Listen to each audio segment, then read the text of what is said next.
салому дуруди бепоён ба кулли мухлисону ҳаводорони Самонаи оила. дар гирибу кашмакашиҳои сиёсӣ, аланга задани оташи ҷанг дар бархе аз кишварҳои олам, таҳдид, зӯроварӣ ва дигар хатарҳои ҷонӣ одамонро маҷбур месозанд, ки тарки ватан, тарки хонаву дар, тарки диёри аҷдодии худ намуда рӯ ба кишварҳои нисбатан амну осоишта оваранд. дар тоҷикистони мо низ теъдоде аз гурезагон ё паноҳандагон умр ба сар мебаранд ва дар доираи лоиҳаи ковид ва ҷамъият муаллакай як силсила маводҳоро аз рӯзгори ин тоифа омода намудем. ошноӣ бо гурезаҳо ва паноҳандагоне ки дар тоҷикистон зиндагӣ мекунанд шахсан барои ман хеле мароқовар буд ва аз суҳбат бо ишон дарёфтам, ки мушкилоти асосии ин тоифа дар тоҷикистон имрӯз пайдо кардани ҷойи кор аст. онҳо аз оромӣ ва осоиштагие ки дар кишвари мо аст хеле хушнуд ҳастанд, вале дар суҳбатҳо иброз медоранд, ки дар пайдо кардани ҷойи кор душворӣ мекашанд. барномаи имрӯзаи мо маҳз ба ана ҳамин мавзӯъ бахшида шудааст ва ман бо камоли эҳтиром меҳмони студиямонро бароятон муаррифӣ мекунам. ин кас Нигина Палаева ҳастанд, ҳамоҳангсоз оид бо кор таъмин кардани гурезаҳо аз ташкилоти ҷамъиятии кӯдакон, гурезаҳо ва шахсони эҳтиёҷманд. аз суҳбатҳои қаблие ки ман бо гурезаҳо ва паноҳандагон доштам, ҳамин чизро дарёфтам, ки набудани ҷойҳои корӣ имрӯз ба мушкилоти асосии гурезагон мубаддал гаштааст.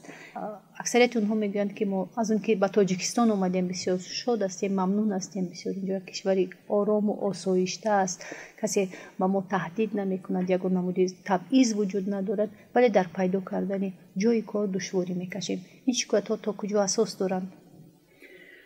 ташаккур аз шумо барои даъвататон ба ин барнома. пеш аз ҳама бояд гуфт, ки ҷумҳурии Тоҷикистон гурезаҳо ва паноҳҷӯяндагонро бе ягон мамоният ба давлатамон қабул менамояд. оиди набудани ҷойи кори дар Тоҷикистон барои гурезаҳо як қатор сабабҳои худро дорад. сабаби асосияш ин надонистани ҳуруфоти кириллӣ ва надонистани забони русӣ ва забони тоҷикӣ ҳаст. ва албатта дар ҳар як вохӯрӣ, дар ҳар як мизи мудаввар мо ҳама вақта, ҳама сола аз ҳамин проблемаҳое ки бармеоянд, аз ҳамин норасоиҳо, аз ҳамин камбудиҳо суҳбатҳо мегузаронем ва ин масъалаҳоро ба миён мегузорем.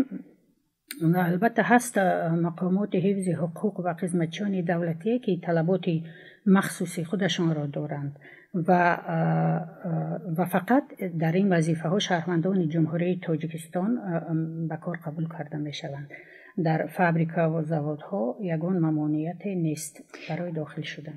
ақидаи дигаре ҳам вуҷуд дорад, ки кор ҳаст, вале гурезаҳо ба он музди меҳнате, ки дар Тоҷикистон имрӯз вуҷуд дорад, қонеъ намешаванд, мехоҳанд кори сердаромадтар ба даст биёранд.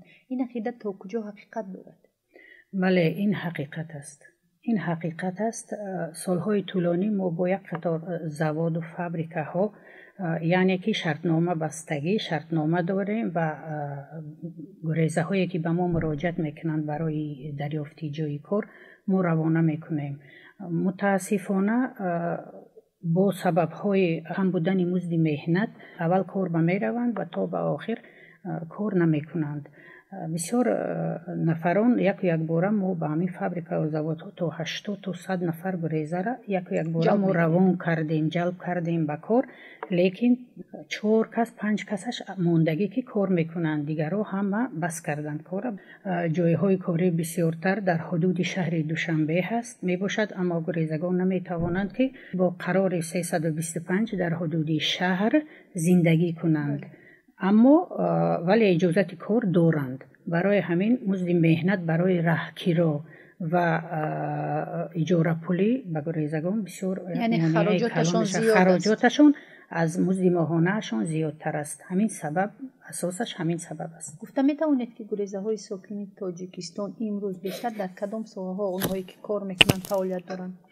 то ба имрӯз маълумоти дақиқе ки ман дорам ҳамчун мутахассиси соҳаи ба кор таъмин кардани гурезаҳо, зиёда аз 1000 нафар дар 20 самт кор ва фаъолият доранд در حدود تاجیکستان. این یعنی دوزندگی، در سمت دوزندگی، تجارت، آرایشگر، استای تعمیر ماشین ها، بارکش، معلم، کفشیرگری تعمیر پایافزار، کفشیرگرها تعمیر پایافزار، آبکارریزی، آشپز، راننده، کارمندان تیبدارم، استای میبل، قناد و دیگر سمت ها می باشند. ولی بسیارتر در سمت دوزندگی، در سمت تجارت، آرایشگری و استای تعمیر ماشین گریزه های ما بسیارشان فیصدشان در همین سمت ها کار میکنند.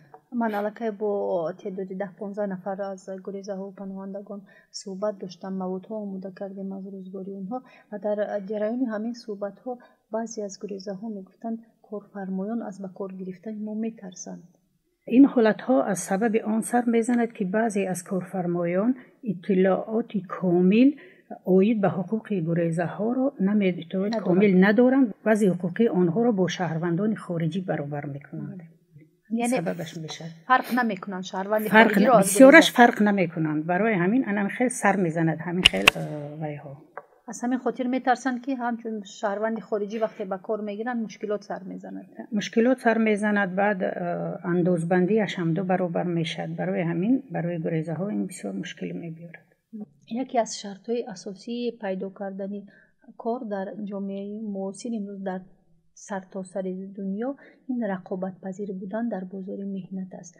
برای آنکه گریزه ها و پناهندگان به همین بازار مهنت و طلبات های بازار مهنت جوابگو شوند، چی تدبیرها، چی چاره ها میاندیشید؟ در این سمت ریاست کمیسر عالی عاید به گریزه های سازمان ملل متحد در یک جایگی با شریکان خود یک قطار میزهای مدور با وزارت‌های دخل دار آراسته تمام چاره ها را برای به بازار مهنت جوابگو بودن گریزه ها می اندیشد. این چنین ما در یک قطار سمت ها کار کرده ایستاده ایم. یکی از اینها این مشخص نمودن حقوق گریزه ها هست. دیگرش همکاری زیچ با بخش خصوصی می باشد. مساعدت در دریافت جای کار هست. روان کردن گریزه ها به جای کار توسط اعلان ها، شبکه های اجتماعی، روزنامه ها و یارمارکه های مبادله مهنت در نزد وزارت مهنت کار کرده ایستاده ایم. در این سمت ها سالی دشوار بود برای گریزه ها، خصوصا سالی دشوار بود. بسیاری نفران گریزه از جای کارشان محروم شدند و نوابسته به همین ما توانستیم که در سال 2020 به همه همین مشکلی ها نگاه نکرده قریب 95 نفر گریزه را به کار تامین کردیم. نه که باید قید کنم نوابسته مشکلی زمان پاندمیه باید قید کنیم که در از همین 95 نفر گریزه که ما به کار تامین کردیم 40 نفرش در خانه دوزنده شده کار میکنند. راستی ما با این برنامه نمایندگان وزارت مهنت، مهاجرت و شغل اهالی تاجیکستان رو هم دعوت کرده بودیم که با بسیار سوالهایی که مربوط به این وزارت است پاسخ میاد، ولی خودتون شاهد هستید که حدود 1 ساعت و 40 دقیقه ما انتظاری کشیدیم و نمیدونم با کدام سبب ها رسیده نتوانستند. از همین خاطر من اینجا موظف میشم از شما بپرسم که اون کورس های بازآموزی کلان سالان که در نزد وزارت مهنت، مهاجرت و شغل اهالی تاجیکستان عمل میکنند، آیا گریزه ها هم به این کورس ها شامل کرده میشوند؟ اگر شامل کرده شوند پس تحصیلات اونها به طور رایگان است یا که مبلغ پرداخت میکنند؟ همین مسئله رو کمتر روشنی میانداختید. سالهای طولانی است که ما با وزارت مهنت و مهاجرت کار کرده ایستاده ایم و گریزه های ما در کورس های آموزشی در مرکز های تعلیمی کلان سالان در شهر دوشنبه، در شهر وحدت و در ناحیه رودکی آموخته ایستادند کسب ها را. و بعد از گرفتن سرتیفیکاتی که از طرف وزارت مهنت سرتیفیکات میگیرند، ما از طرف سازمان ملل متحد ریاست کمیسر عالی عاید به گریزه ها و آنها تجهیزات پیشنهاد میکنیم. تجهیزات وابسته تجهیزات به کسبشان ما پیشنهاد میکنیم، میدهیم به آنها و آنها را برای باز هم پرتر از خود نمودن کسبشان و برنامه های شاگردی با انتخاب خودشان روانه میکنیم. در سمت شاگردی برنامه شاگردی داریم. در سمت برنامه شاگردی ما به 3 نقطه اساسی دقت کلان می‌دهیم. این همگرایی گریزه ها در اساس کارخانه های محلی، این اساساً همین سمت های هست که گریزه های ما باید که نه اینکه خودشان علاهیده کار جستجو کنن یا که علاهیده کار کنن. همگرایی اینجا اساس همین همگرایی، یعنی که در کارخانه هایی که الکی وجود دارند و فعالیت میکنند، ما گریزه ها را برده در همون کارخانه ها شاگرد میمانیم و در آینده همون کارخانه به کار و یا را تأمین میکند. وقتی که 2 ماه 3 ماه میخوانند و یا پورا نمیتونند آموختن این کسب را. البته برای همین ما شاگردی را به میان آوردیم، یک برنامه دیگر ترتیب دادیم. این برنامه تشکیل کردیم که این برنامه برای پورا آموختن همین کسب خودشان، یعنی سیقل دادن همین هنر خودشان، باز یک کمک دیگر میشد، اما تجربه ضروری رو میگیرد. بعد امکانیت های دریافت جای کار در جای آموزش پیدا می شود. الکی وی کارفرما می بیند که گریزه یعنی که مهارت خوب دارد، وی خودش نشان می‌دهد، هنر خودش سیقل می‌دهد، خودش نشان می‌دهد. بسیاری نفرانی که ما شاگردی روان کردیم صاحب جای کار شدند. بسیار ما خطا نکردیم یعنی در ترتیب دادن همین برنامه شاگردی. در برابر تجهیزات دادن، وقتی که ما ویو را به جای کار تامین میکنیم، در طول 3 ماه تا 6 ماه ما الکی میبینیم که ویو کار کرده ایستاده اند و کوشش به خرج آورده ایستادند، کوشش کرده ایستادند که فعالیت کاریشان وسیع نمایند. ما باز گرانت‌های خرد داریم، گرانت‌های خردی که برای وسیع نمودن فعالیت کاری، یعنی این قرض‌های به بازگشت، این قرض‌های به بازگشت است. یک کرته هست ما میتیم. مبلغش چقدر است؟ مبلغش 2000 سومانی هست. ما میتیم گرانت ها را برای وسیع نمودن فعالیت کاری میتیم که اقلاً یک کمی هم باشد، قطره هم باشد در دریا میشد، لیکن کمتر هم باشد برای وسیع نمودن فعالیت کاریشان. یعنی شما همه طرف شرایط فراهم می‌بیارید تا اینکه اونا کسب آموزند، کاری خود را شروع کنند و روی پای خود ایستند. اول میخوانیم، بعد شاگردی روان میکنیم، بعد به جای کار تامین میکنیم، تجهیزات میتیم، پول میتیم، یعنی که صاحب کار میکنیم، یعنی باقی از خود انسان وابسته است. باقی دیگرش از خود گریزه ها خودش از خود انسان خودشان وابستگی دارد که در آینده فعالیتشان را باز هم رونق میتند یا که نه. گریزه هایی که معلومات عالی دارند، تخصص دارند، آیا میتوانند بدون یگان ممانعت در ساختارهای دولتی و غیر دولتی فعالیت نمایند؟ ما برنامه دفعی داریم که در آنجا در برنامه ما گریزه ها رو با معلومات عالی، یعنی که به دانشکده های عالی داخل میکنیم و دسترسی گریزه ها اینم در آزمون میشد. در آزمون نفرانی که باز هم کم بضاعت ترین هستند همانو دستگیری کرده می شوند و دانش طلبه هایی که با بهای خوب مکتب را ختم کردند. ما داریم تا به امروز یعنی مبلغ گذاری می شود، مبلغ گذاری از طرف دافی آلمان، این یک آلمان هست و از طرف وی دستگیری کرده می شود و از طرف ما هم هست گروه دانشجویانی که ما دستگیری می کنیم. لیکن تشکیلات کودکان گریزه ها هست از طرف سازمان ملل متحد، رئیست کمیسر عالی به گریزه ها هم هست، دستگیری کرده می شود. برای همین وقتی که ویا معلومات عالی می گیرند، سرول باید آنها توسط وزارت معارف جمهوری تاجیکستان لگالیزاسیون حجت های تصدیق کننده تحصیلات عالی را گذرانند.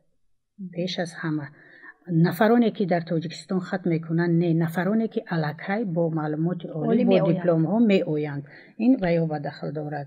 اکثریت آنها به خاطر نجات جانشان از کشورشان، کشور منصوبیت شهروندیشان را ترک می نمایند. بسیار حجت های تصدیق کننده تحصیلات یا کسب آموزی را با خود نمی گیرند. مسئله دیگر سر این است که ندانستن حروفات کریلی به زبان تاجیکی، زبان روسی، این هم بسیار ممانعت ها پیش می‌آورد، ایجاد می‌کند برای وی.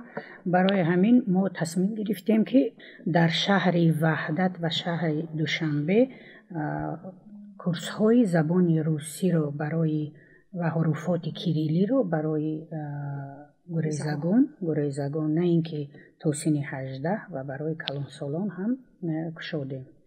کورس ها را کشودیم در نزد وزارت مهنت، در نزد شغلی اهلی کشودیم. برای همین کشودیم. تحصیل در این کورس ها چگونه صورت میگیرد؟ آموختن زبان روسی حروفات کیریلی برای وی ها، برای گریزه ها وی هست، رایگان است. برای حفظ اجتماعی گریزه ها چه تدبیرها اندیشیده می‌شود؟ از طرف وزارت تندرستی و حفظ اجتماعی جمهوری تاجیکستان به 300 نفر عائله کم بضاعت و 11 عائله زنی بی سرپرست کمک پولی داده شد. اینچنین از جانب ریاست کمیسر عالی عاید به گریزه های سازمان ملل متحد در دایره لایحه کمک دائمی و عائله های کم بضاعت ترین که نفران مجروح و عائله های بی سرپرست دارند همه وقت کمک پولی داده می شود. با گریزه هایی که واقعا کار کردن میخوان ولی با کجا مراجعت کردنشون رو نمیدونن، چی مصلحت میدید؟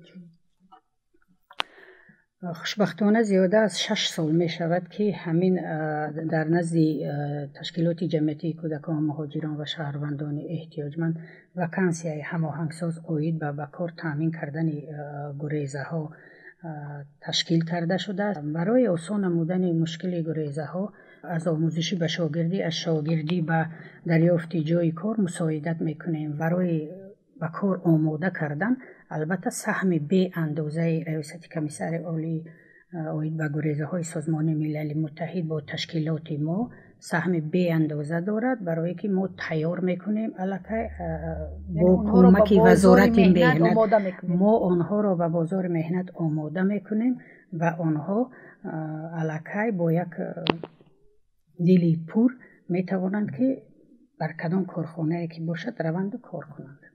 لیکن این خیلی برشورکه ها اطلاعاتی تیار کردگی این از ریاست کمیسر عالی عاید به گریزه های سازمان ملل متحد و وزارت مهنت با 3 زبان ما تیار کردگی، 3 زبان با زبان روسی، با زبان انگلیسی و با زبان تاجیکی. این یعنی که حقوقی گریزه ها را نشان می‌دهد عاید به دریافت عاید به کار. برای همین قدر ما پیشنهاد می‌کنیم. خیلی نام دارد حقوق گریزه ها پناهجویندگان و فعالیت مهنتی در جمهوری تاجیکستان. بله. همون کارفرمایان ما کوشش میکنیم که دستشان بچیم یا وقتی که خودمون واخوری میکنیم برای دریافت جای کار ما حتما همین برشورکا را پیشنهاد میکنیم که و یا آگاهی داشته باشند که کدام حقوقا را دارند. بیننده های عزیز، در اینجا برنامه ما به پایان میرسد و ما امیدوار هستیم که در آینده نزدیک مشکلات تامین گریزه ها با جای های کاری در تاجیکستان البته حل خود را مییابد و آنها در کشور ما خود را آزاد، آسوده و راحت احساس خواهند کرد. سلامت باشید.